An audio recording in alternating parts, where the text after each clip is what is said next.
You know what BeamNG is really lacking? The representation of a very small island nation that has one of the least population densities in the world. That's right, Australia, and Australian vehicles. You know, just an Australian map for God's sake. Like, what the hell? Come on, please, anything. I know that here in Australia, we don't have great, huge buying power, and I know that the BeamNG devs have like a stiffy for all things American, but when it comes to us, or even England, or any country that is not America or Germany, for like only one German map and everything else is... I suppose there's one Italy, one German, and then everything else is American. I mean, have a look at their cars. So many of them are American. Oh, actually, let me point out one little nitpick I have with people. So many people try to say that the Autobello is a German car. No, it's Italian. It shows up itself. It has an Italian name, so please stop telling me, no, you got that wrong, it's based on the Beetle. No, it's based more upon the Fiat 500. Anyway, that aside, allow me to show you a new mod. If we bring out the D series, we have these 4 configurations. Now, this is not exactly American, but if we load it up, it's set up to look like an Australian vehicle, and this is very indicative of what you would see in Australia. Got the flatbed on the back there, got some tacky LED lights, got little bits of nooks here, which you see sometimes, and then really built for off-road. And then driven exclusively on-road and never off-road, because even if you are going off-road in Australia, it's so goddamn flat that 99.99% of the time, all you need is two-wheel drive, which is why trucks have not really caught on here. Wow, I am having a really grumpy episode today, aren't I? Now, I would really love to test this vehicle out just to see how it works, but I'm gonna be honest, this is not really a map made for exploring. It's, barely even filled out, aside from being exactly on the road. There is the Mount Cootha map, but that one doesn't really work for exploration either, so which one do we pick? I suppose Johnson Valley is probably as close to Australia as we're going to get. So, let's take this ladened up vehicle and go for a bit of a pass. Now, I understand that Australia is not a particularly exciting landscape. There's really, really thick foresty sorts of areas on the eastern coasts, but everything else is very, very flat. There's very little to do. I have made another Australian map, which is the Port Wakefield racetrack, but once again, it's a very flat and very barren area where there's basically nothing else to do. So I did only make just the racetrack. It's also historical, so there was even less out there than what there is now. I was going to say is now, but really isn't. But you will see a lot of vehicles like these going around in Australia. Now that Utes aren't being sold anymore. The big one was the Holden Rodeo, which was an Isuzu. There used to be a lot of those. In fact, actually, I used to drive one for a delivery company when I was much younger. Just gotten my license. It was my first job.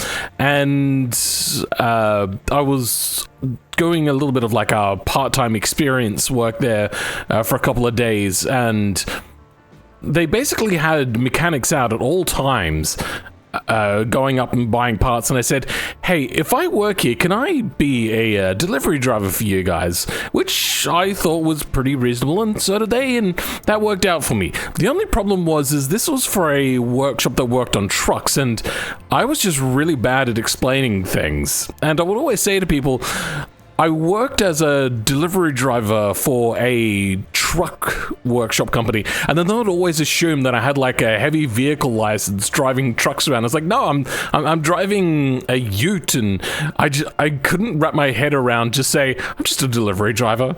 That's all I needed to say.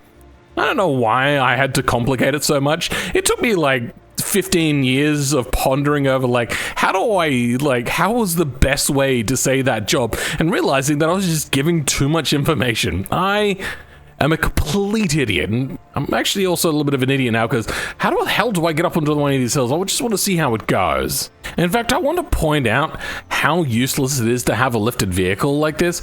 My parents have a semi-rural farm sort of thing on a pretty aggressive hill for what we would consider in South Australia here. But their work vehicle is an Isuzu KB25. Basically this, except with a metal tray on the back and not a body tray. Because we never have grounds like this to have to try to traverse. I am going to turn on the rear diffs at least, because I do keep on lifting one wheel and then freewheeling it a little bit. And you're going to see that this is very aggressive already, and we're still able to do it. It's because four-wheel drive and all-wheel drive, not really the most helpful things. Like, this is not the sort of thing that most people ever find themselves on. In fact, even people that find themselves on here usually have to be on some sort of excursion to even find this stuff and deliberately get themselves stuck. But even mod won't require something like four-wheel drive or diff locks, and especially not here in Australia. I have never struggled, and I don't particularly stick to only paved roads. I mean, we're in South Australia. It's not a very particularly rich state. There's a lot of dirt roads around, and I have driven some of the most low-slung vehicles around them, and these are unkept roads, so they're very, very corrugated and are just the worst things to drive on, and yet I could still do it easily. So most people never bothered with these sorts of vehicles, which is why Utes was so popular for so long. But do you know what's more popular with companies than making cars that people want? Saving money. So if they could just have one vehicle, develop it for every situation, and then sell it to everywhere in the world, including a very minuscule market like what we have here in Australia, why the hell would anybody make a Ute anymore? Also, I'd like to really point out that aside from SnowRunner, this is really the only game where you could do stuff like this.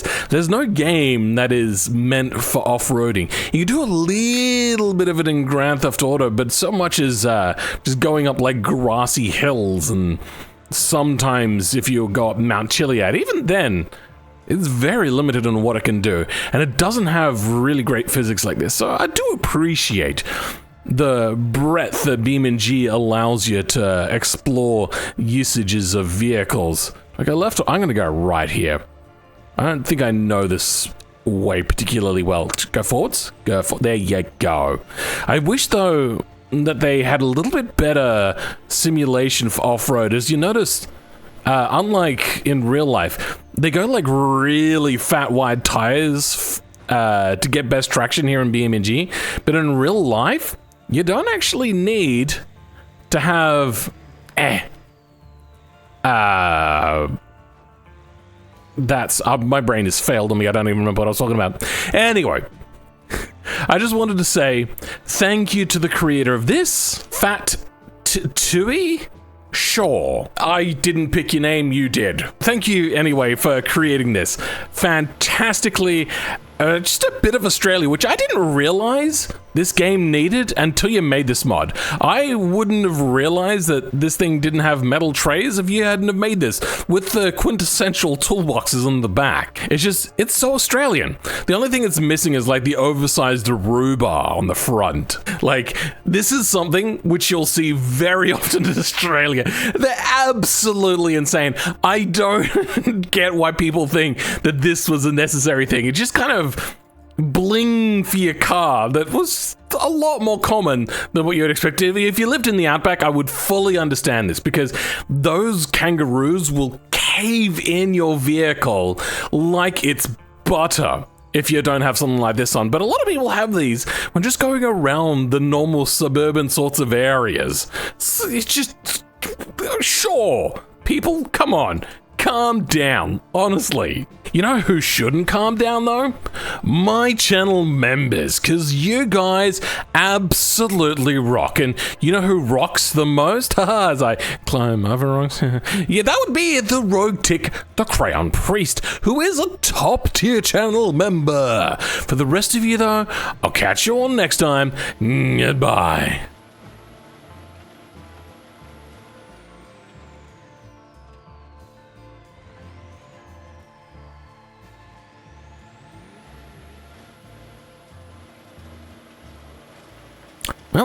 Doesn't look like we're getting up there anytime soon.